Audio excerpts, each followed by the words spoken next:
ઘરના પશુઓ જે આપણા આંગણે બાંધ્યા છે તેમનો ઉપયોગ ફક્ત દૂધ ઉત્પાદન કે તેના છાણમાંથી ખેતી કરવા પૂરતો હવે સીમિત નથી.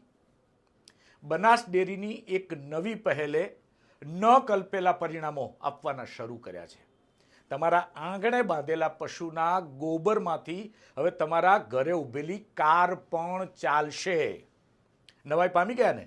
તો આજનો આ વિશેષ અહેવાલ આજે એના પર આધારિત છે. જય ખેડૂત સમાજ, ખેડૂત ભાઈઓ અને બહેનો, બનાસ ડેરીએ ગાયના ગોબર અને કચરામાંથી સીએનજી બાયોગેસ બનાવવાનું શરૂ કર્યું છે અને આ સીએનજીના ઉપયોગથી આપણી કાર પણ હવે દોડશે.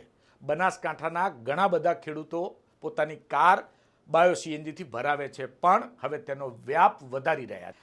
આપ જે વિશાળ પ્લાન્ટ જોઈ રહ્યા છો તેમાં સીએનજી પેદા થાય છે. તમને એવું લાગતું હશે કે આ કોઈ મોટી રિફાઇનરી હશે જેમાં સીએનજી ઉત્પન્ન થતું હશે.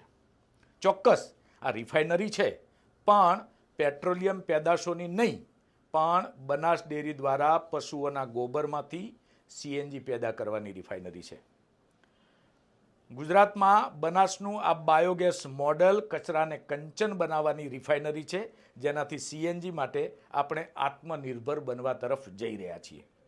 હાલ બનાસકાંઠામાં 5 બાયો સીએનજી પ્લાન્ટ નિર્માણ પામી રહ્યા છે, જેમાંથી 2 કાર્યરત છે અને 1 ટૂંક સમયમાં કાર્યરત થશે.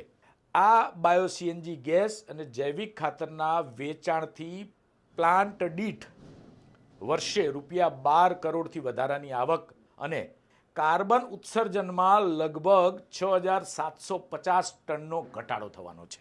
તમારા આંગણે બાંધેલા પશુઓ કેટલા કિંમતી છે તેની તમને આ કદાચ સીએનજીના વેચાણથી કલ્પના આવી શકે છે.